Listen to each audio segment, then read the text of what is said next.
diesel trains run very well when properly driven and maintained. But faults and failures do occur. With the help of two friends, driver Walter Drake here and driver Mike Jones, we are going to show you a series of failures on the road so that you will know what to do should you get in trouble yourselves. Walter's stuck all right. I wonder what's the matter. Possibly he does too. Now, the important thing is to get the train going again without doing any harm to it, of course, and with the minimum delay. And he almost certainly can, provided he knows certain things. It could be an airlock in the fuel supply, the operation of the engine shutdown solenoid, the compressed air system unloader valve at fault, faulty jumper cable connections. It could be a brake failure. And there are a couple of switches to watch as well. Now, don't be frightened. Failures only occur one at a time, usually. If you think things out systematically, it's all pretty straightforward. Let's go back and see what first happened to our friend.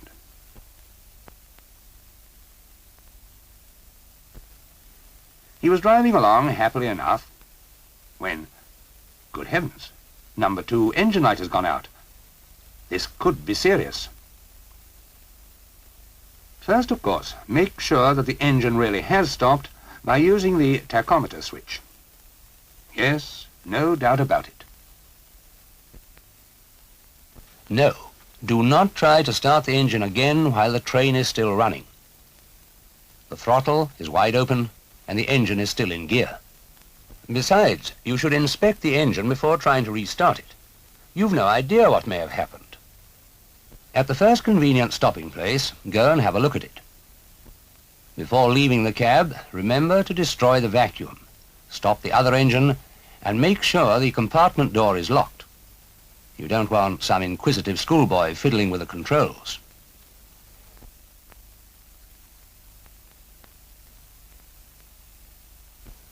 The engine seems to be all right. Try starting it from the local panel.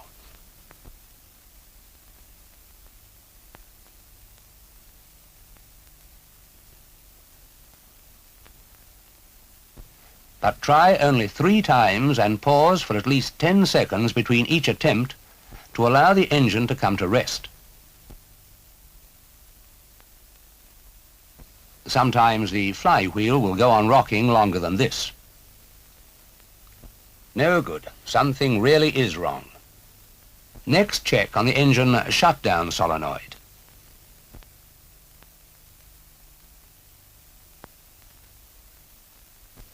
Yes, it has tripped all right. But suppose, just for a moment, that it had not tripped. The first thing then to suspect would be an airlock in the fuel supply to the engine. Here is the fuel pump and feed line. Open this vent. A penny will do. Prime the plunger to get rid of any air.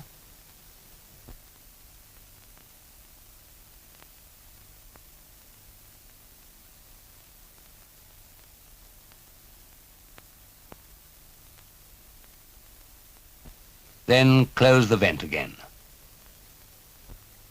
But to get back to the solenoid. This trips whenever the engine is short of cooling water or the lubricating oil pressure is low. In either case, the engine should not be used until the oil or water is replenished. Just to check on the oil, there is a dipstick provided, but use only a clean rag to wipe it. Yes, the oil is low. So Walter must inform the guard and explain that engine and final drive have to be isolated.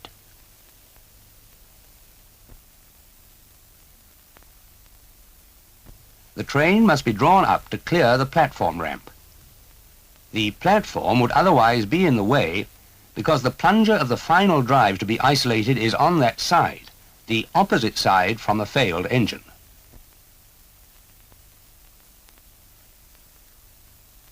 The rod for isolating the drives is kept in the brake compartment on these trains.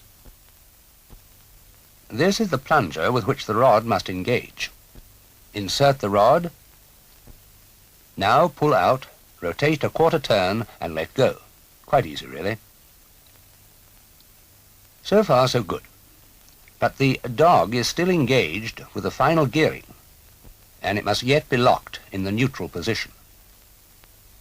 To do this, move the reversing lever to and fro.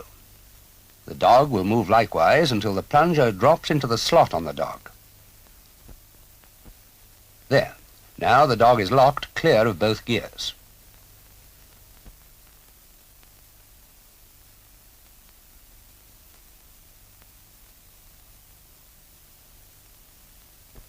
As a check, you must always see that the cardan shaft is free to revolve, like this.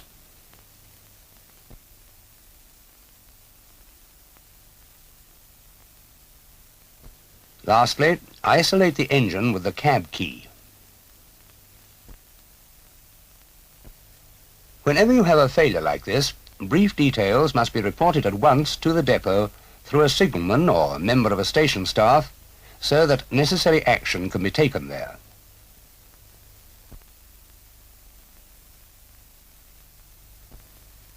Back at the train, the guard waits until Walter returns, and then gives the right-of-way.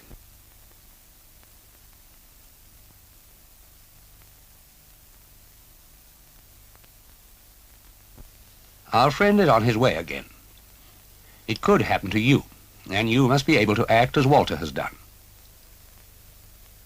Now, let's see what might have happened to him this morning. It didn't, but it just might have done.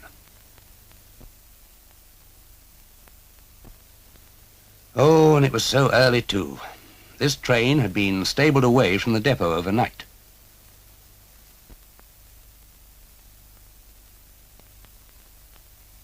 Hello, something wrong here. Apparently no electrical supply to the control circuit. That indicator light would have lit if there had been. First check on the main battery switch. Someone may have turned it off. No, it's still in the on position. But Walter is not done for yet. He will have a try to regain control from the rear cab.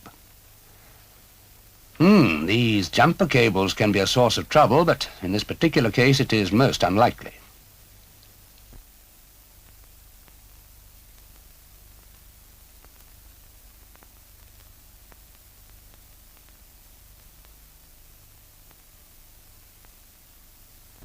Ah, there's a light this end, which means the controls in the front cab are probably working too. The cause of this trouble is usually a blown fuse between the main batteries and the power car controls. Walter has worked through the starting up drill from outside and is now returning to the leading cab.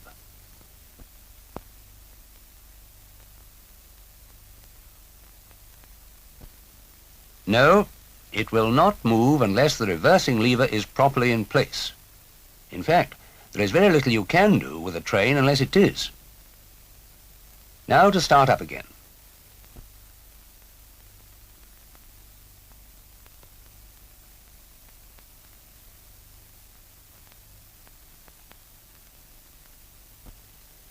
As the train moves off with Walter driving from the leading cab, you can see the control circuit key in place in the rear cab.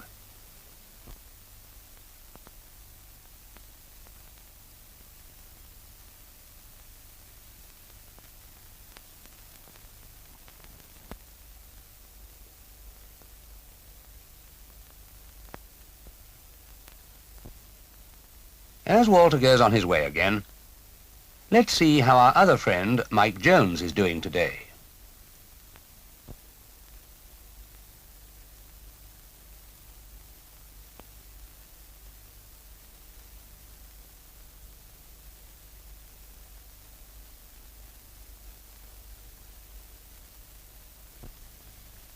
He doesn't seem completely happy. I wonder what's the matter.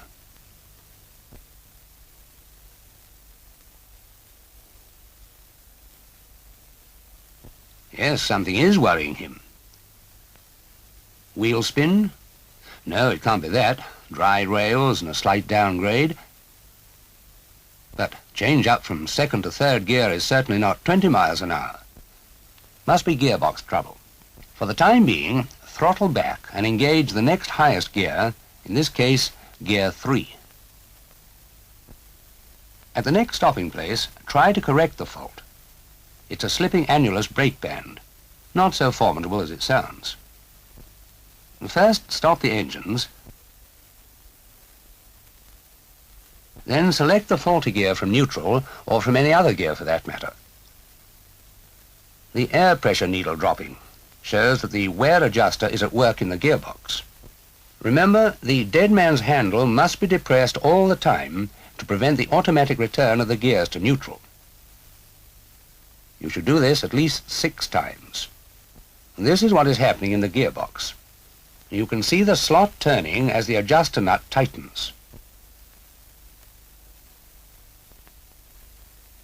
Off once again.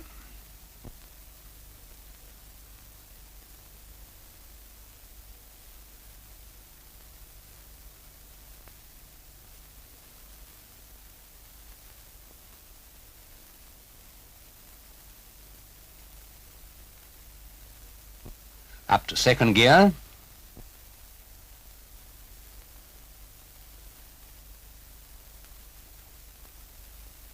Things seem to be all right now. Yes, that's the right change-up speed from second to third gear.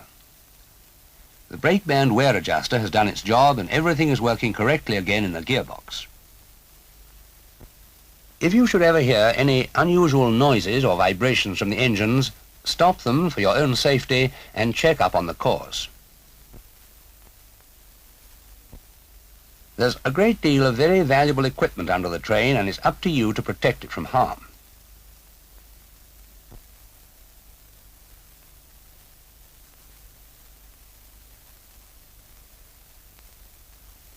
Good heavens, fire! Well, first stop the train, of course. Now, let's not panic, me included. This is a bit unusual, but there it is, it's happened. Don't stop the train on a bridge or other unsuitable place. This is all right here.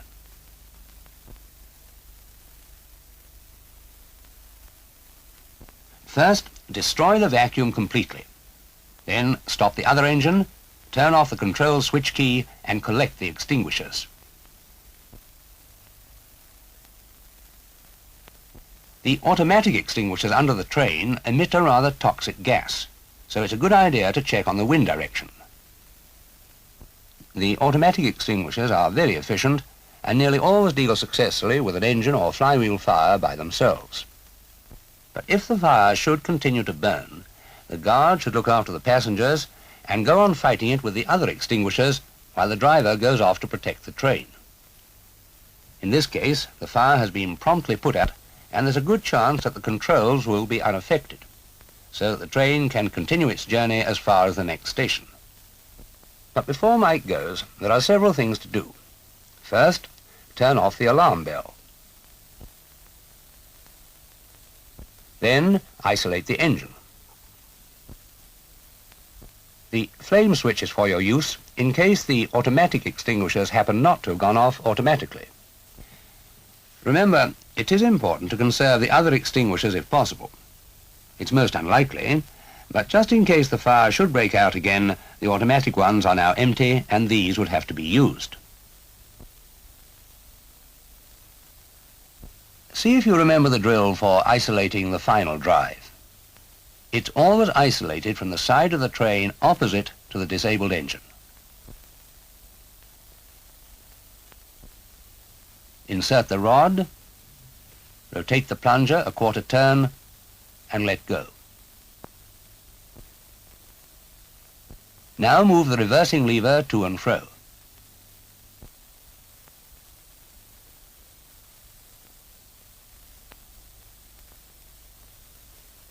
And finally, check that the cardan shaft is free to revolve.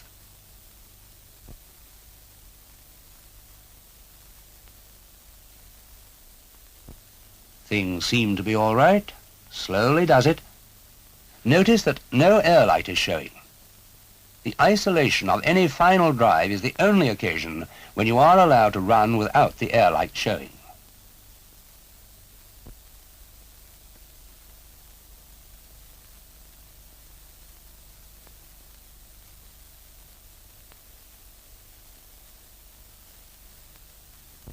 There's another train standing on the opposite line. I wonder if... Yes, it is Walter. Stuck again.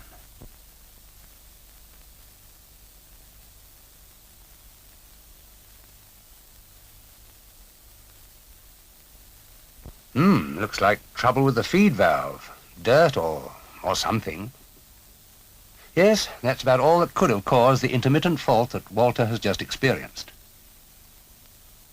Just now, while driving along, the faulty valve caused this to happen. Walter didn't notice. He was checked by a signal and he made a normal stop.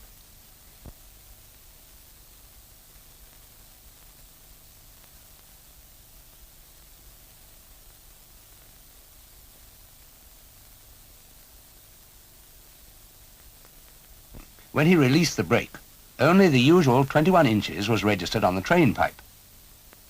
He was puzzled for a moment to find the brake still holding the train, but of course they were applied at 26 inches, and it'll take 26 inches to get them off again.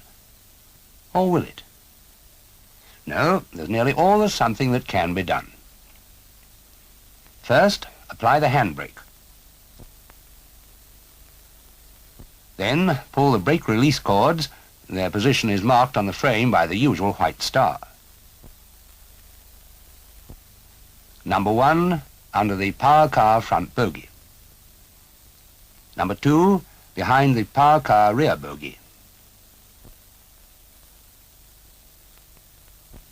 Number 3, by the trailer car battery box. And number 4, the other side of the box.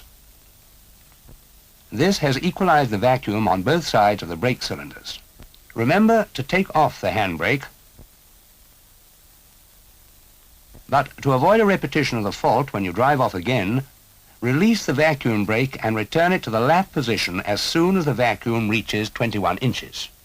The fault should be corrected as soon as possible, as it's most undesirable to run for any length of time with the brake in the lap position. Consider now the other failures in the brake system, divided into 4. They may be in the high vacuum or train pipe in the power car, or the high vacuum or the train pipe in the trailer. Let's deal with each in turn. In each case, the power car is leading.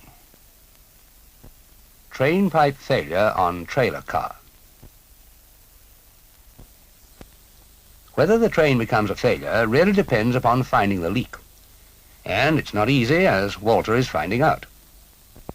A few minutes ago, as he was driving along, he noticed the train pipe needle dropping, although the brake handle hadn't been touched, nor the communication cord pulled. There was obviously a leak on the train pipe, somewhere on the train. So Walter stopped, but left the engines running. In order to hear the leak, it was necessary to leave the vacuum brake off, so the handbrake had to be applied. The guard assisted by depressing the dead man's button in order not to lose all the vacuum in the train pipe. Good, he's found it. It's under the trailer car. In this case, the trailer car brake cords must be pulled, but first it is necessary to apply the vacuum brake. It would be pointless to pull the cords with the brake released and the engine still building up the vacuum.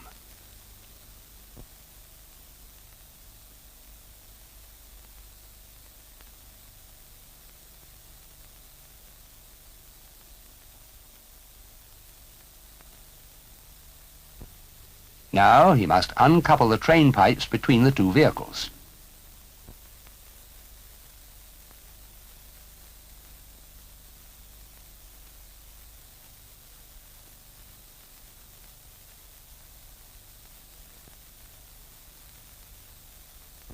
And make sure that the disconnected pipes are secure on their dummy couplings.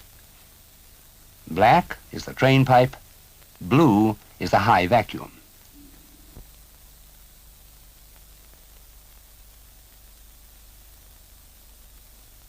Now that the trailer car has no vacuum brake, the guard should have ushered all the passengers into the power car and must ride in the rear cab near the handbrake. The train can still be driven from the leading cab. Walter, don't forget the handbrake. High vacuum failure on trailer car. It's the high vacuum failure on the trailer car this time. Let's assume he's found it. No need to pull any cords, but the high vacuum pipes must be uncoupled between the vehicles and firmly secured on their dummy couplings, the blue ones this time.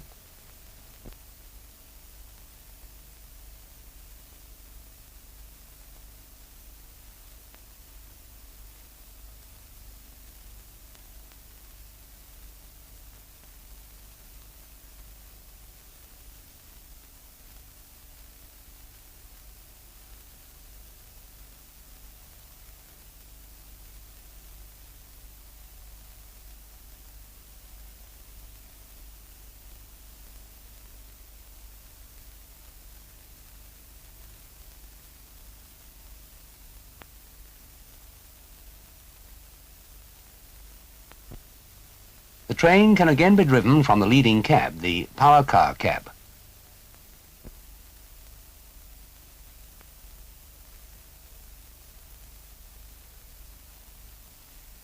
But first the high vacuum or reservoir must be recreated.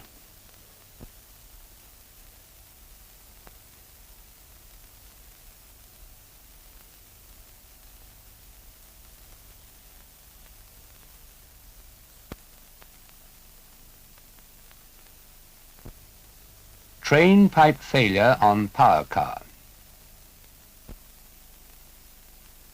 In this case, the train can no longer be driven from the leading cab. The power car is in front, remember. That's why Walter has his satchel with him. The cords must be pulled under the power car. The handbrake was applied before he left the cab.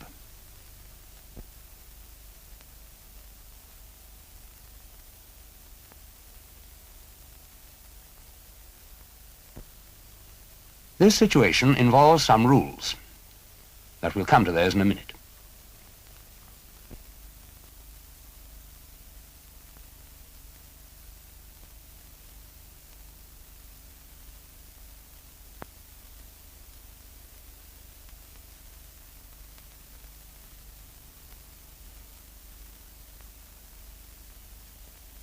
The train pipes must be disconnected and secured on their dummy couplings.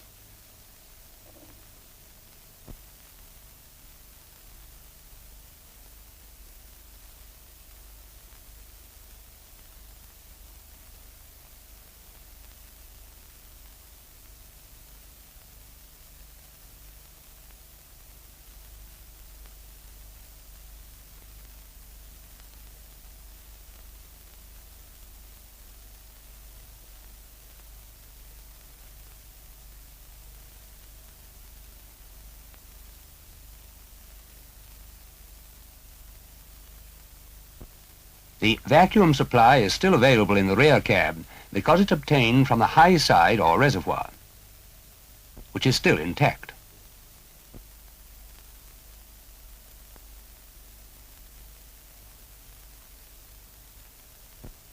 But the dead man system will be non-effective because the train pipes have had to be disconnected.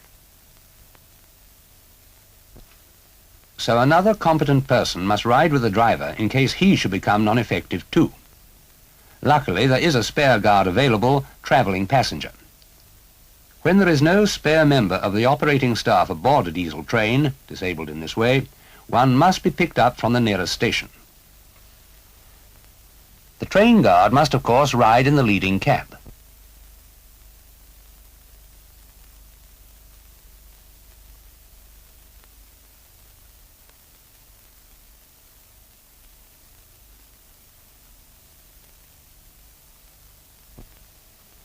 When the train is ready to move, he gives the driver right away by pressing the buzzer in the cab.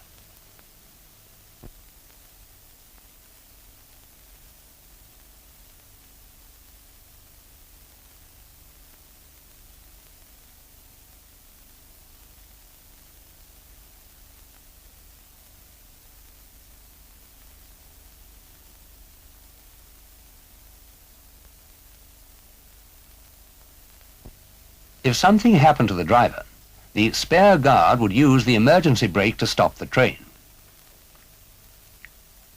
When riding in the leading cab, it's the guard's duty to watch all signals. Operate the warning horn when required. Communicate with the driver if necessary by the buzzer, and apply the handbrake in an emergency. With this failure, the guard's emergency brake valve would be ineffective.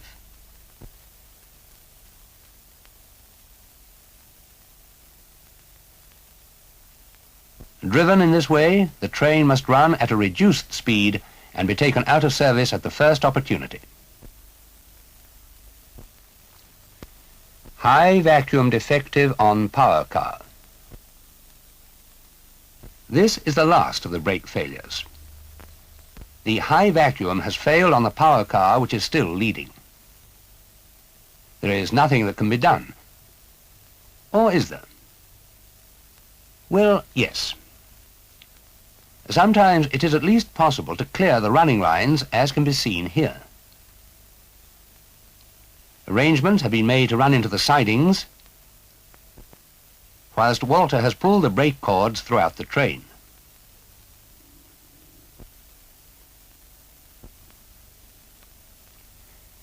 The train must now be driven slowly into the sidings and the handbrake used to help control its movement and to stop it.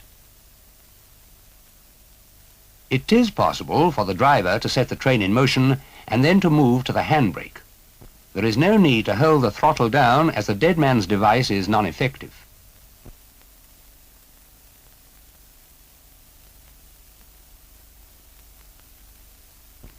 To conform with regulations, the guard must ride with the driver, and in this case is operating the handbrake under the driver's supervision.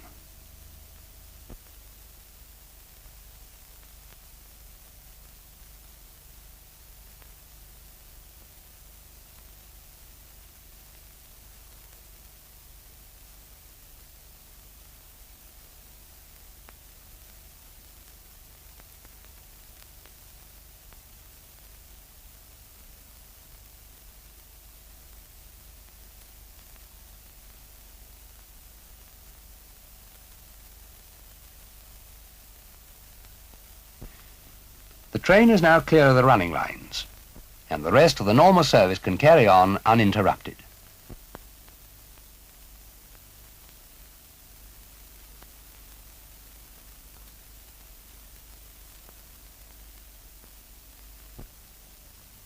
The handbrake must be fully applied after the train has come to rest. While we are in the front cab with both driver and guard, let's just see the procedure should the dead man system ever become inoperative. When it does fail, tear off this perspex cover over the valve in the power car, then isolate the system with this lever.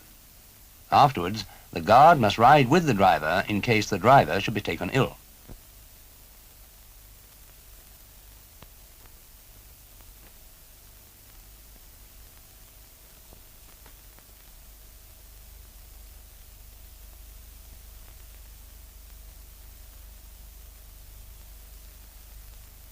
This is just not Mike's day, or Walter's either for that matter. The air pressure has been up to 95 all day. Now look at it.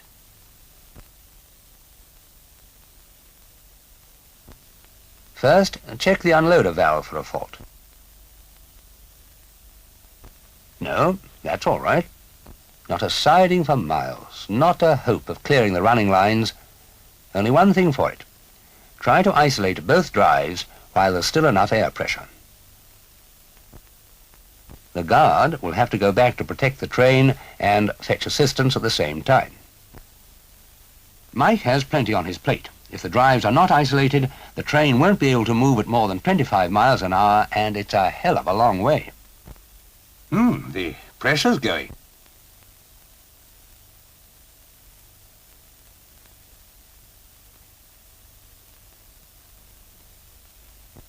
Now what? Oh, yes. I wonder if he'll do it. If it drops below 50, the dogs won't move free.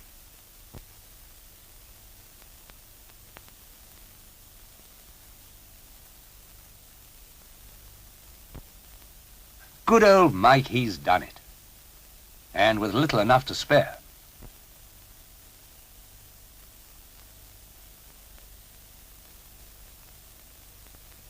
Sometimes the only cause of an air leak is a faulty unloader valve. When that happens, remove the thread protection nut, then the blanking off cap screwed to a dummy bolt, and then screw the cap over the air escape hole. This brings into operation the safety valve set at 3 to 5 pounds higher than the unloader valve. Oh, they've sent Mike a steam engine.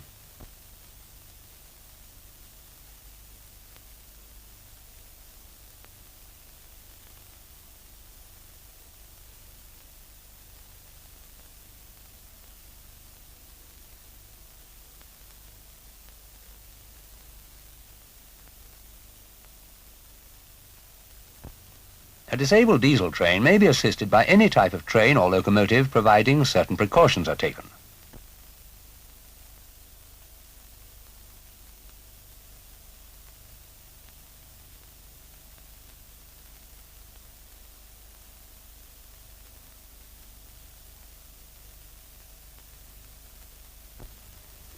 The fireman will couple up the engine.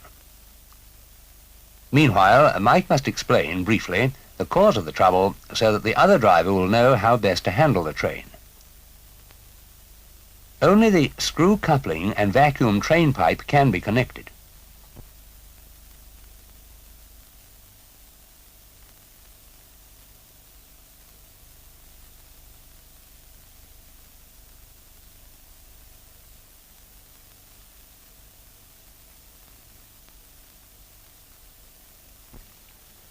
Isolate the dead man's valve where possible to avoid having to hold the throttle handle down all the time. Finally, the vacuum brake must be left in the lap position and all the other controls removed.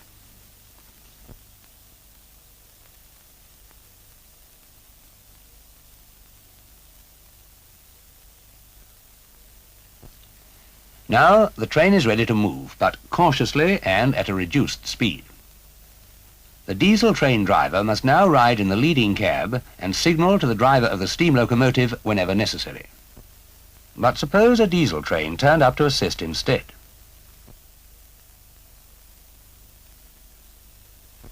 It looks like... Why, it is Walter. He's got himself another type of train too. I wonder what he's done with the other. Oh, never mind.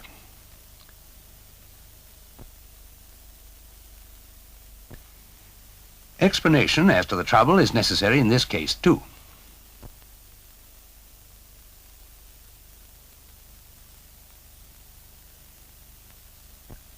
First, put on the screw coupling.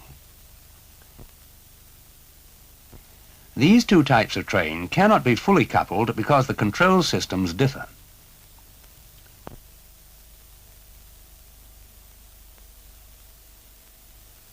Now couple the vacuum train pipes.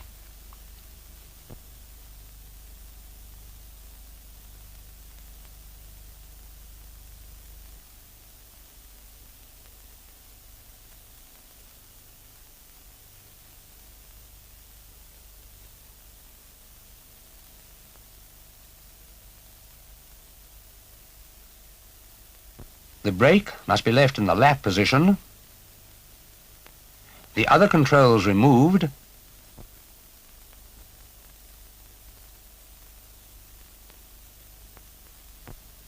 and the dead man's isolated. The whole train will now be driven from this cab by Walter. But Mike must ride in the leading cab, observe all signals, giving Walter the approved hand signals as and when required, and be prepared to stop the train in an emergency by applying the emergency brake.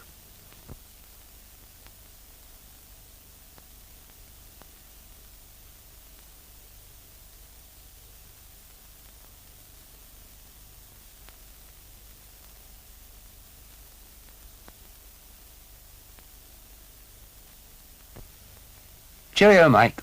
Cheerio, Walter. And a better day tomorrow.